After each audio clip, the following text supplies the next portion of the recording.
कि आप लोग पिछले का दरवाजा देखने का मौका मिले। हाँ, ठीक है, ठीक है। मैं कोशिश करूंगा कि अपने भाषण में इतनी संयमता रखूं कि आपको जाने का मौका ना दूं। लेकिन होता क्या है कि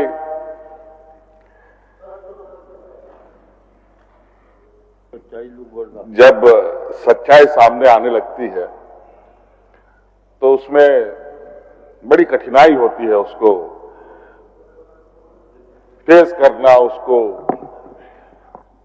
उसके साथ चलना। अध्यक्ष महोदय,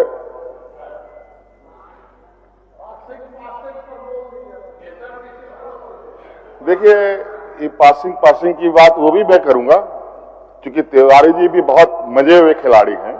ऐसे कोई नया कच्चा खिलाड़ी नहीं है। बालू, ठेका, टेंडर, गिट्टी, सीमेंट से बहुत अच्छा नाता है इनका, और मुझे मालूम है। और जहां तक चुनौती देने की बात है तो मुझे ऐसा नहीं लगता है कि कोई ऐसा कार्यालय आदेश है, कहीं यदा कदा कुछ चीजें हुई हो, तो मुझे नहीं लगता। लेकिन कोई ऐसा आदेश आपके पास हो कि सरकार ने कोई ऐसी आदेश निकाली है, तो निश्चित रूप से मैं आपको सदन में आश्वस्त करता हूं, जिसने भी आदेश निकाला है उसके ऊपर आपके सामने कार्रवाई करके उसको जाता है। अध्यक्ष महोदय, ऐसा कोई कार्यालय आदेश नहीं है। अपवादवश कहीं कुछ चीजें आई हो तो जरूर ये निंदनीय विषय है, और इस पर सरकार आपकी हर बात, सदन में जितने भी हमारे माननीय सदस्यों ने बातें रखी है, उन सभी बातों को हम लोगों ने बहुत गंभीरता से लिया है, और माननीय तिवारी जी के इस आरोप को भी हमने गंभीरता से लिया है। और निश्चित रूप से इस विषय पर अगर ऐसी घटनाएं हो रही हैं, अगर लोग इसको एक अपना पर्दे के पीछे कोई मॉडल बनाने की भी कोशिश कर रहा है, तो ये हम नहीं होने देंगे। अध्यक्ष महोदय, ये देश का पहला राज्य है, अध्यक्ष महोदय, जहां इस राज्य की जनता के लिए हम लोगों ने एयर एम्बुलेंस की व्यवस्थाएं की है। कोई देश में नहीं है। और आज हम सदन को बताते हुए मुझे खुशी हो रही है कि वो एयर एम्बुलेंस का लाभ आज एक दो लोग नहीं, लाखों लोगों ने लिया। जहां 10 लाख लोगों को चेन्नई जाने में एयर एम्बुलेंस की आवश्यकता पड़ती थी, मात्र 3-4 लाख रुपए में ये चेन्नई तक पहुंचते हैं। अध्यक्ष महोदय, कई ऐसे घटनाएं थी, अगर एयर एम्बुलेंस ना होता तो वो मरीज वहीं खत्म हो चुका होता। अध्यक्ष महोदय, ये बड़ाई नहीं कर रहा हूं, और ये हम समय के साथ और कितनी चीजों को बेहतर करने का प्रयास करें, इसको लेकर आज हम लगातार हर सरकार के हर क्षेत्र पर हमारी नजर है।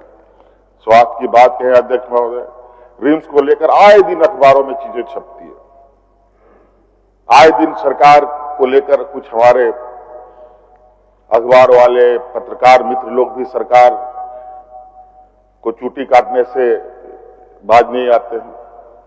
वास्तविक क्या है नहीं है उस विषय पर ना जाकर के बहुत सरकार की छवि को अपने तरीके से गढ़ने का प्रयास करते हैं। अध्यक्ष महोदय, जहां 1000-1500 लोगों का चिकित्सा करने की क्षमता है, वहां 5000 मरीज पहुंच जाए तो क्या स्थिति है हॉस्पिटल की हो सकती है, आप अंदाजा लगा सकते हैं अध्यक्ष महोदय।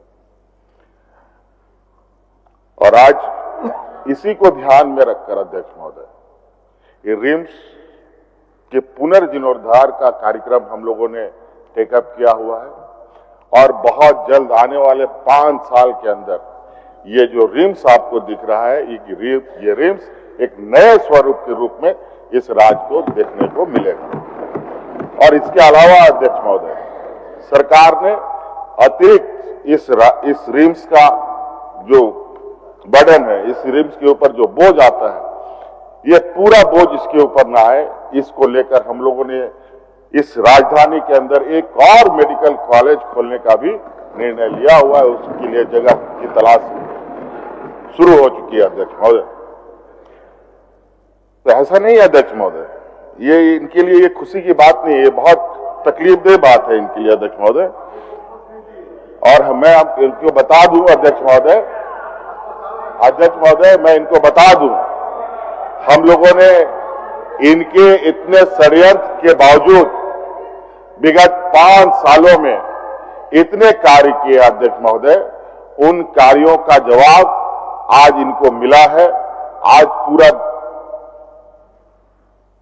हमारे विपक्ष के पास जितनी ताकत थी, उस ताकत को यहां स्थापित करके इन लोगों ने चुनाव लड़ने का काम किया और नतीजा ये हुआ अध्यक्ष महोदय, आज ये फिर से उसी जगह पर हैं जहां पर वो पहले से मौजूद थे, बल्कि और भी 2-4 पत्ते इनके झड़ भी गए अध्यक्ष महोदय। और हमारी मजबूती जो पहले थी उससे और कितनी मजबूत हुई है, इससे देश, इस राज्य की जनता का हमारे सरकार के प्रति क्या सोच है अध्यक्ष महोदय, आपको मालूम है।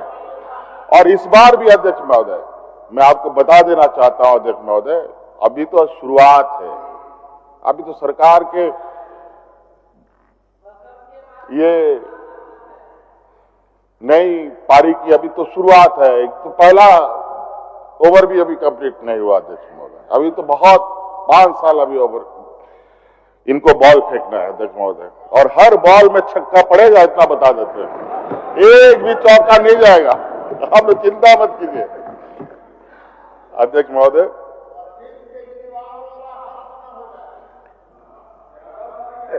देखिए, आप लोग समझिए आप लोग का क्या हाल हो गया है, आप लोग ये समझिए कि आप लोगों का हाल क्या हो गया है। अगली बार ये ना आप लोग समझिए कि आप लोग अगली बार क्या आप लोगों की हालत होगी। ये लोग सरकार 39 तक नहीं आएगा सर, 39 अध्यक्ष महोदय, हाँ अध्यक्ष महोदय, बालू के विषय में बहुत चर्चा हुआ, लगता है कि बालू को लेकर हमारे विपक्षियों को विशेष चिंता है। और अध्यक्ष महोदय, मैंने तो कहा कि हमारे माननीय सदस्य उधर बैठे हैं, लगभग इसमें अधिकतम माननीय सदस्य ऐसे हैं जो ईटा बालू गिट्टी से सीधा ताल्लुकात रखते हैं अध्यक्ष महोदय, इसलिए उनको ज्यादा चिंता है। जबकि गरीबों को हमने तो ये भी पूछा, शायद जो मुझे याद आ रहा है, माननीय मंत्री जी ने पूछा कि किसी गरीब के का कोई कंप्लेन आपके पास है तो हमें बताएं, उसकी हम जरूर उसकी कमियों को दूर करेंगे, ये भी पूछा गया था, लेकिन कोई नहीं बता पाया। अध्यक्ष महोदय,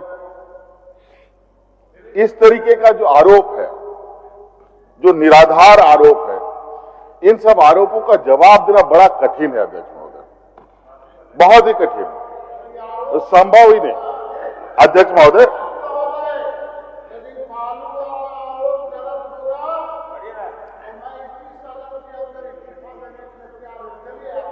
अरे आप अपनी बातों से कब मुकर जाएंगे, कोई भरोसा नहीं है, छोड़िए, आप क्या बात कीजिएगा।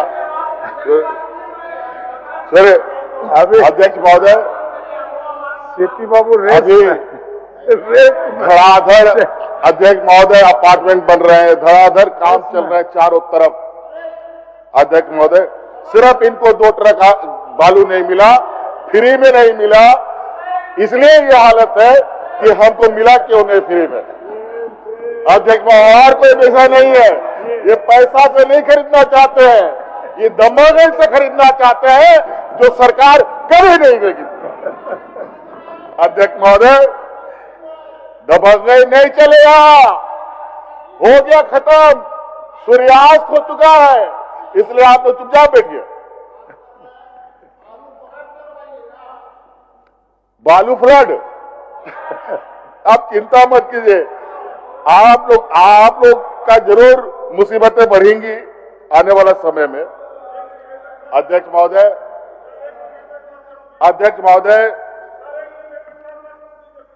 हमारे माननीय विपक्ष के लोग हमारे कार्य योजना को लेकर कई सवाल, सदन नेता का भाषण हो रहा है। महिला सम्मान योजना हो और भी कार्य योजना हो, अध्यक्ष महोदय, इसमें विशेष रूप से अध्यक्ष महोदय इनके हर सवालों का जवाब अपने आप मिलेगा। मैं बोलना नहीं चाहता।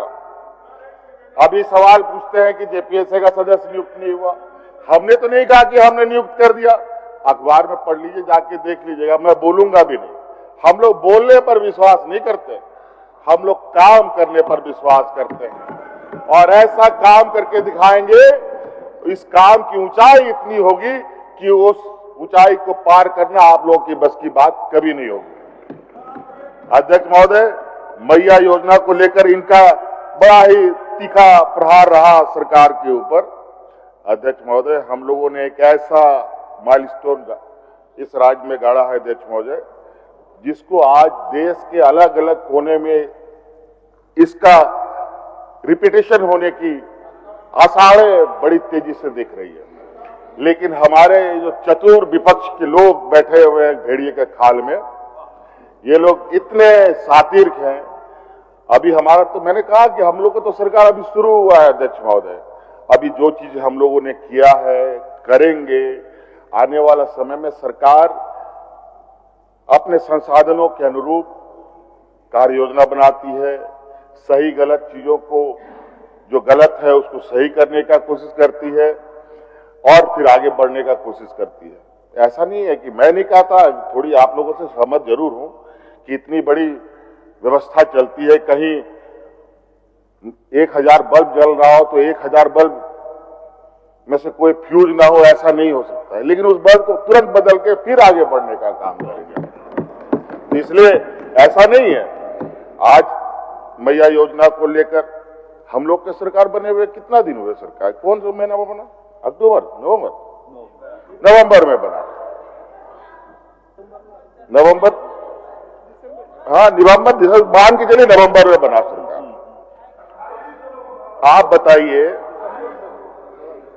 नवंबर में मान के चलिए ना, आप ही बताइए, आपके भारतीय जनता पार्टी की सरकार हरियाणा में कब बनी है? ठीक है, तो अध्यक्ष महोदय सितंबर में बना है। आज तक मैया सम्मान योजना उनको नहीं मिला। महिलाओं को सम्मान के नाम पर कोई नहीं। महाराष्ट्र में बन चुका, वहां कुछ नहीं। दिल्ली में भी बन गया, अभी सत्र चल रहा है वहां के। ये तो अध्यक्ष महोदय आपका मैं शुक्रगुजार हूं। ऐसे विपक्ष जो निराधार